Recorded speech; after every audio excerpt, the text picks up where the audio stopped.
Reporter breaking വാർത്തയിലേക്കാണ് നമ്മൾ പോകുന്നത്.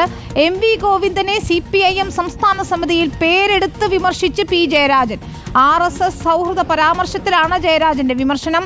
സാധാരണ അംഗം പോലും നടത്താൻ പാടില്ലാത്ത പരാമർശമായിരുന്നെന്നും അപ്പോഴാണ് സംസ്ഥാന സെക്രട്ടറി RSSുമായി ബന്ധമുണ്ടായിരുന്നു എന്ന് പറഞ്ഞതെന്നുമാണ് ജയരാജൻ കുറ്റപ്പെടുത്തുന്നത്. MR അജിത് കുമാറിന് നൽകുന്ന സംരക്ഷണത്തെയും P ജയരാജൻ വിമർശിച്ചു. തനിക്കെതിരെ വിമർശനം ഉണ്ടായിട്ടില്ലെന്ന് കഴിഞ്ഞ ദിവസം MV ഗോവിന്ദൻ അവകാശപ്പെട്ടിരുന്നു. റഹീസ് റഷീദുണ്ട്. റഹീസ്, അങ്ങനെയല്ല, RSSനെതിരെ എപ്പോഴും കൃത്യമായ നിലപാടെടുക്കുന്നയാളാണ് P ജയരാജൻ. ഈ RSSുമായി ബന്ധമുണ്ടെന്ന MV ഗോവിന്ദന്റെ പരാമർശത്തിൽ വലിയ വിമർശനമാണ് P ജയരാജൻ ഉയർത്തിയിരിക്കുന്നത്, അല്ലേ? വിവിധ സംസ്ഥാന സമിതിയിൽ RSSന്റെ ആക്രമണത്തിന് ഇരയായിട്ടുള്ള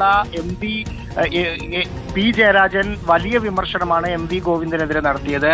സംസ്ഥാന സെക്രട്ടറിയുടെ പേരെടുത്തു പറഞ്ഞു തന്നെ, സെക്രട്ടേറിയറ്റിലുണ്ടായ വിമർശനത്തിന്റെ തുടർച്ചയായി തന്നെ പേരെടുത്തു പറഞ്ഞുള്ള ഒരു വിമർശനം തന്നെ P ജയരാജൻ നടത്തി.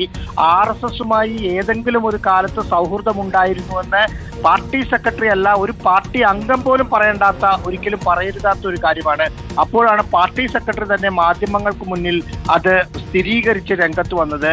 അത് ഈ ഘട്ടത്തിൽ മാത്രമല്ല, ഈ പാർട്ടി ഉള്ളിടത്തോളം കാലം പാർട്ടിയെ ആ പ്രസ്താവന വേട്ടയാടുമെന്ന് പാർട്ടി സെക്രട്ടറി മനസ്സിലാക്കുന്നില്ലേ എന്ന ചോദ്യം കൂടി MV ഗോവിന്ദൻ ഉന്നയിച്ചു. ഇതുമായി ബന്ധപ്പെട്ട മറ്റു പലതരത്തിലുള്ള വിമർശനവും P ജയരാജന്റെ ഭാഗത്തു നിന്ന് MV ജയരാജനെതിരെ ഉണ്ടാവുകയും ചെയ്തു. കഴിഞ്ഞ ദിവസം CPMന്റെ നേതൃയോഗത്തിന് ശേഷം MV ഗോവിന്ദൻ മാധ്യമങ്ങളെ കണ്ടപ്പോൾ പറഞ്ഞിരുന്നത് RSS പരാമർശവുമായി ബന്ധപ്പെട്ട് തനിക്കെതിരെ ആരും വിമർശനം ഉന്നയിച്ചിട്ടില്ല എന്ന് മാത്രമല്ല, ആ ഒരു വിഷയം 3 ദിവസമായി നടന്ന സെക്രട്ടേറിയറ്റിലും സംസ്ഥാന സമിതിയിലും പരാമർശിച്ചിട്ട് പോലുമില്ല എന്ന് അവകാശപ്പെട്ടായിരുന്നു MV ഗോവിന്ദൻ രംഗത്ത് വന്നത്. പക്ഷെ അത് അങ്ങനെയല്ല. ആരാണ് MV ഗോവിന്ദനെതിരെ വിമർശിച്ചത്, അത് എന്താണ് എന്നതിൽ ഒരു വ്യക്തത വരികയാണ്. മറ്റൊന്ന്, മുഖ്യമന്ത്രി പിണറായി വിജയനെതിരെ പരോക്ഷമായ വിമർശനവും P ജയരാജന്റെ ഭാഗത്ത് നിന്ന് ഉണ്ടായിട്ടുണ്ട്. അത് MR അജിത് കുമാറിനെ സംരക്ഷിക്കുന്ന കാര്യത്തിൽ വഴിവിട്ട് സംരക്ഷിക്കുന്നു. എന്തിനാണ് MR അജിത് കുമാറിനെ ഇങ്ങനെ സംരക്ഷിക്കുന്നത്? RSS നേതൃത്വവുമായി പലവട്ടം ചർച്ച നടത്തിയ ഒരാൾ, അത് എന്തിനാണ് ചർച്ച നടത്തിയതെന്ന് സംസ്ഥാന കമ്മിറ്റി അംഗങ്ങളായ ഞങ്ങൾക്ക് പോലും ഇപ്പോഴറിയില്ല.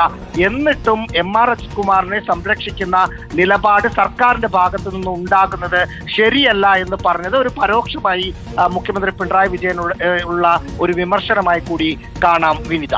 ശരി, ഏതായാലും P ജയരാജൻ കൃത്യമായ നിലപാട് പറഞ്ഞിട്ടുണ്ട്.